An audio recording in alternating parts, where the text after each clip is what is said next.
ครับผมวันนี้ได้มาติดตามกับคุณพ่อพน้อมจันนิศรีนะครับผมครับผมมีปัญหาเกี่ยวกับสุขภาพเกี่ยวกับลินสะดวงปะครับครับผมเป็นลิซิดวงมานานแล้วครับผมก็เป็นนักความครับลิซิดวงผมนี่เป็นว่ามันเก่งกว่าหมูในโลกนี่ครับเป็นมากกี่ปีนะครับผมเป็นมาเลยห้อยตั้งก็นี่มัน40 ปีนี่แหละไปครับครับผม40ปีนะครับ40แล้วเป็นขนาดไหนครับผมเป็นสุดยอดเลยครับดากปีนดากบวมบัก800,000เลยบักใหญ่ๆทอหน่วยไข่ไก่นี่ครับครับก็ไปเพื่อรักษาตามโรงพยาบาลบ่ครับแตะกอนนี่ไปดูแต่ว่าบ่ได้ตัดบ่ได้ฉีดยาฉีดหยังเอาตั้งแต่ยาเม็ดยานี่มากินพ่อทุเล่าครับ แต่ว่ากินไปแล้วรู้สึกดีขึ้นบ่ครับแตะกอนน่ะไปโรงพยาบ่บาลครับบ่เป็นเลยบ่ดีเลยเฉยกัดทรมานคือเก่าเนาะทรมานคือเก่า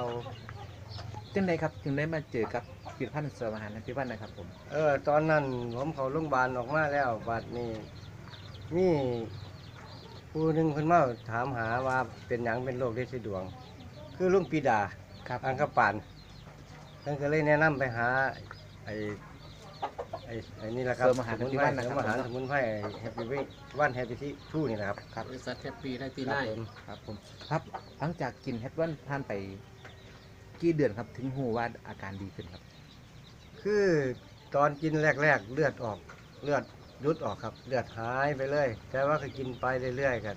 เบาไปเรื่อยอยู่ครับเบาไปบางไปไม่แห้งไปปัจจุบัน โต เลยค ครับ รับ เอาอย่างครับปัจจุบันนี่แหละครับผม ปัจจุบันนี่ดีขึ้นแล้วครับใกล้ อาการ ใกล้จะหายแล้วหัวรีบลงแล้วครับ อาการปัจจุบันที่ว่าเลือดไหลก็บ่มีบ่ปัจจุ เลื บั อน ดไหลก็เป็นบางที่ที่เขากินพิษกินหนังมันก็ออกครับ ครับ มั สิ่ง ก็ ของ มี แสลงนะครับผมเนาะ ของแสลง ขอฝากนะครับฝากสักนิดนึงสำหรับผู้ที่ติดตามวิดีโอนะครับผม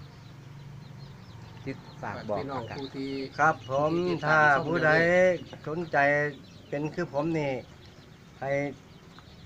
จีไว้เด้อครับนี่เด้อแฮปปี้วันแฮปปี้ทูนี่ครับเอาไปล่องเบิงผมนี่ไข้แล้วล่ะดีแน่แล้วดีสิเศร้าแล้ว จากคำฟอยครับผมอนุญาตฝากนะครับ ครับก็ขอฝากนะครับสำหรับพี่น้องผู้ที่กำลัง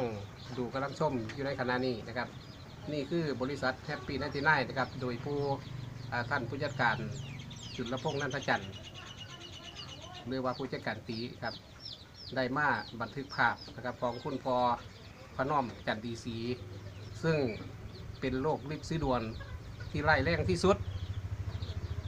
ปัจจุบันนะครับเป็นยังไงอาจารย์ ปัจจุบันก็ถือว่า ดีขึ้นหรือ เข้า เปล่า สู่สภาวะเกือบปกตินะครับ ครับผม ครับดีขึ้นมากๆนะครับถือว่าดีขึ้นเกือบ100%ครับขอฝากเบอร์โทรเลยครับผม ครับสำหรับเบอร์โทรเอา เอาเบอร์โทรท่านอาจารย์คำฟอยก็ได้ครับ ครับเอาเบอร์โทรของผมครับ093 159 3198ครับว่าพี่น้องสนใจก็ติดต่อเข้ามาในเบอร์โทรศัพท์เบอร์นี้ครับผมยินดีต้อนรับทุกคน ครับขอบคุณหลายๆนะครับผม ครับผ ครั ม บผมครับขอบคุณครับ